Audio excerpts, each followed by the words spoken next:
حضرت مصعب بن عمیر مکہ کے ایک نہایت حسین نوجوان تھے۔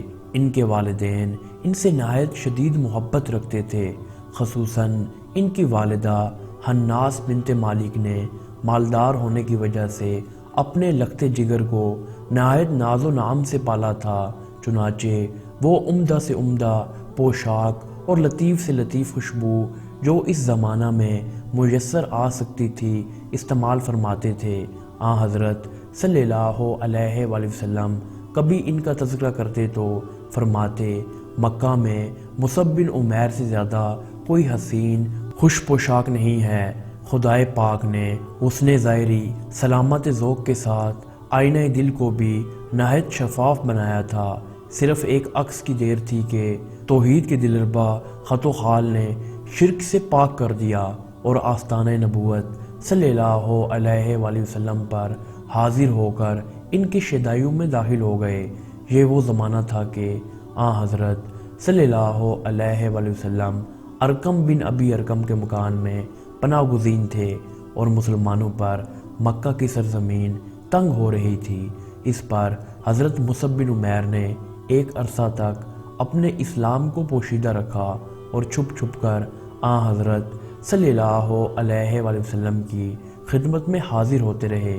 لیکن ایک روز اتفاقاً عثمان بن طلحہ نے نماز پڑھتے دیکھ لیا اور ان کی ماں اور خاندان والوں کو خبر کر دی۔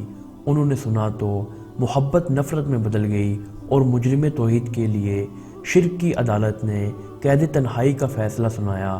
حضرت مصعب بن عمیر ایک عرصہ تک قید کے مصائب برداشت کرتے رہے، لیکن زندان خانہ کی تلخ زندگی نے بالآخر ترک وطن پر مجبور کر دیا اور امن و سکون کے ساتھ سرزمین حبش کی راہ لی۔ اس نوجوان کو اب نہ تو نرم و نازک کپڑوں کی حاجت تھی، نہ عطریات کا شوق اور نہ دنیاوی عیش کی فکر تھی۔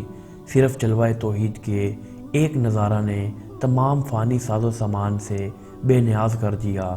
غرض ایک مدت کے بعد حبش سے پھر مکہ واپس آئے۔ ہجرت کے مصائب سے رنگ و روپ باقی نہ رہا تھا تو خود ان کی ماں کو اپنے نور نظر کی پریشان حالی پر رحم آ گیا اور مظالم سے باز آ گئیں۔ مدینہ منورہ کے ایک معزز طبقے نے اسلام قبول کر لیا تھا۔ انہوں نے دربار نبوت میں درخواست بھیجی کہ ہماری تعلیم و تلقین پر کسی کو مامور فرمایا جائے۔ حضرت سرور کائنات صلی اللہ علیہ وآلہ وسلم نے اس خدمت کے لیے حضرت مصعب بن عمیر کو منتخب کیا اور مدینہ منورہ کی طرف روانہ فرمایا۔ حضرت مصعب بن عمیر مدینہ پہنچ کر حضرت اسد زرارہ کے مکان پر ٹھہرے اور گھر گھر پھر کر تعلیم قرآن اور اشاعت اسلام کی خدمت انجام دینے لگے۔ اس طرح رفتہ رفتہ مسلمانوں کی ایک جماعت قائم ہو گئی تو حضرت مصعب بن عمیر نے دربار نبوت صلی اللہ علیہ وآلہ وسلم سے اجازت حاصل کر کے حضرت سعد بن حسیمہ کے مکان میں جماعت کے ساتھ نماز جمعہ کی بنیاد ڈالی۔ پہلے کھڑے ہو کر ایک نہایت مؤثر خطبہ دیا، پھر خوش و خضوع کے ساتھ نماز پڑھائی اور بعد حاضرین کی ضیافت کے لیے ایک بکری ذبح کی گئی۔ اس طرح وہ شعار اسلامی جو عبادت الہی کے علاوہ ہفتہ میں ایک دفعہ برادران اسلام کو باہم بغل گیر ہونے کا موقع دیتی ہے، خاص حضرت مصعب بن عمیر کی تاریخ سے قائم کی گئی۔ عقبہ کی پہلی بیعت میں صرف 12 انصار شریک تھے، لیکن حضرت مصعب بن عمیر نے ایک ہی سال میں تمام اہل یثرب کو اسلام کا فدائی بنا دیا۔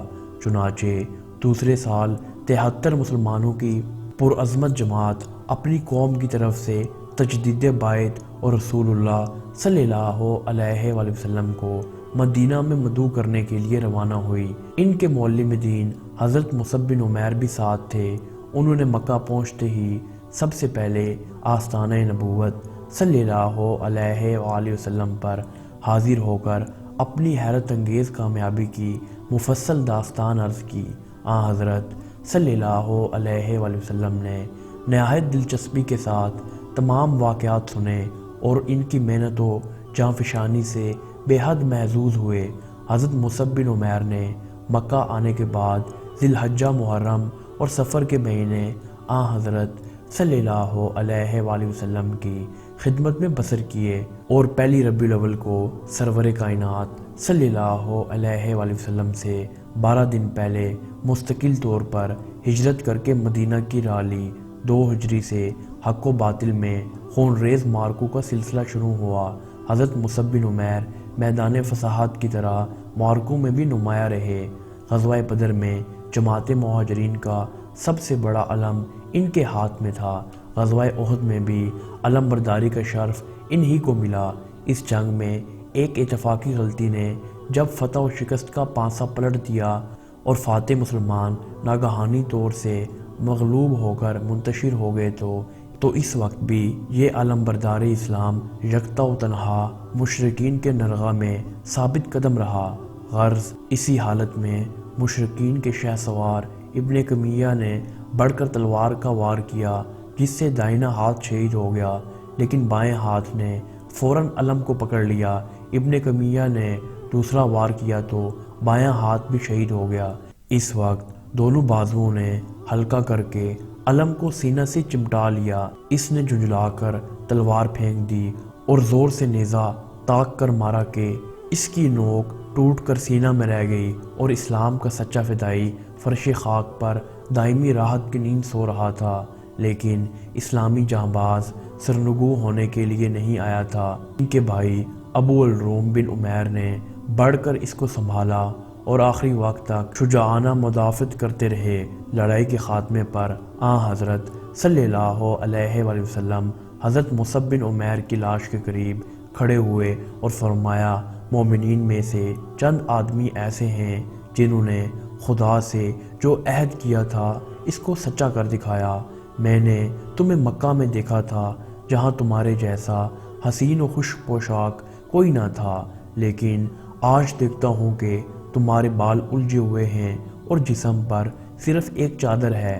پھر ارشاد ہوا، بے شک خدا کا رسول گواہی دیتا ہے کہ تم لوگ قیامت کے دن بارگاہ خداوندی میں حاضر رہو گے۔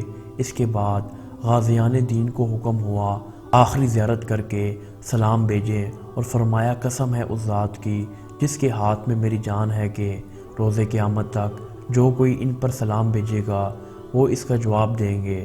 حضرت مصعب بن عمیر کی لاش پر صرف ایک چادر تھی کہ جس سے سر چھپایا جاتا تو پاؤں ننگے ہو جاتے اور پاؤں چھپائے جاتے تو سر کھل جاتا۔ بالآخر چادر سے چہرہ چھپایا گیا، پاؤں پر گھاس ڈالی گئی اور ان کے بھائی حضرت ابو الروم بن عمیر نے حضرت عامر بن ربیع اور حضرت سوید بن سعد کی مدد سے سپرد خاک کیا۔ ان للہ و انا الیہ راجعون۔